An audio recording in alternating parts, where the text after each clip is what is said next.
my general philosophy, and I can't suggest that to you unless I'm doing it. Mm-hmm. Right? So that's what I do.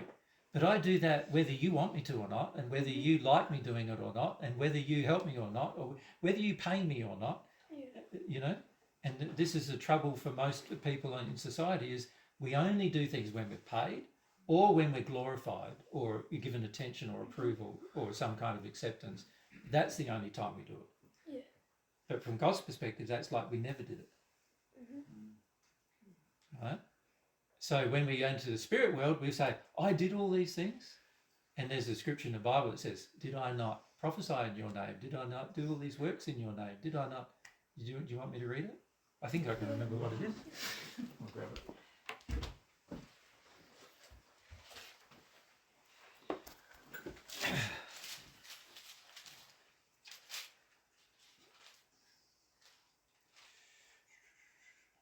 Not everyone saying to me, Lord, Lord, will enter into the kingdom of the heavens, but the one doing the will of my Father who is in the heavens will.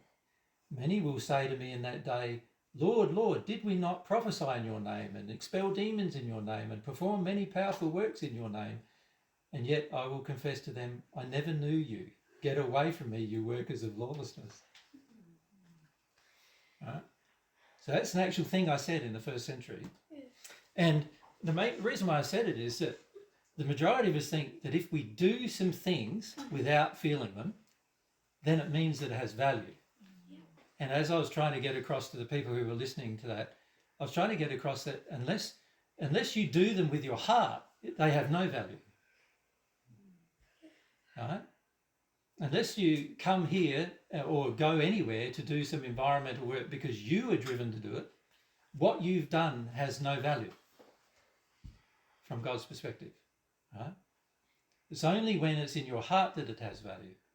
So you can see the key thing from that is it's got to be in my heart.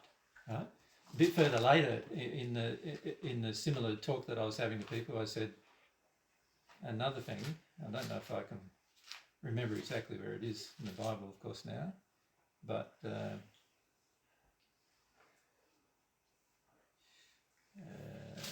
where is it?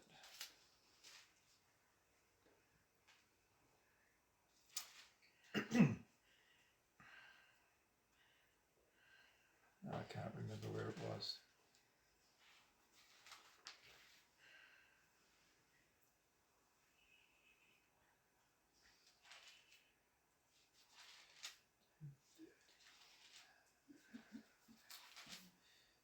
Yeah, here it is.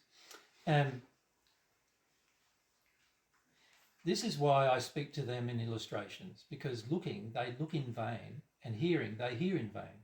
Neither do they get the sense of it. So in other words, I was saying to people, look, you can think you see something and you don't. You can think you hear something and you don't.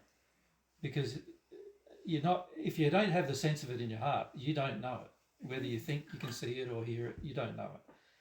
And then I said, towards them, the fulfillment of the prophecy of Isaiah it is having fulfillment. By hearing, you will hear, but by no means get the sense of it.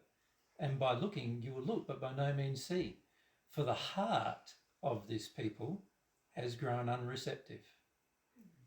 And with their ears they have heard without response, and they have shut their eyes, that they might never see with their eyes and hear with their ears and get the sense of it in their hearts, and turn back and I heal them. Make sense? So the majority of us are going, I'm listening. And the majority go, I can see what you're saying, but not yet in our heart. The truth hasn't entered our heart. Unless the truth enters our heart, you do not have the sense of it. You're not going to be motivated, and it's going to be all in vain. All the listening you've done is in vain, and all the seeing you've done and reading you've done is in vain unless it's in your heart. And unless it's in your heart, you won't be motivated. So the real question then becomes, is it in my heart? Mm-hmm. And as we said last week, the proof that it's in my heart is what? My action. What I'm driven to act by myself, not with encouragement, not with cheering up, not with pandering to, not with employment, not with being paid, but what I'm actually driven in my heart to do without all that, extra paraphernalia. What I want to do in my heart is going to be the thing that proves the thing is in my heart. Jad? There's one thing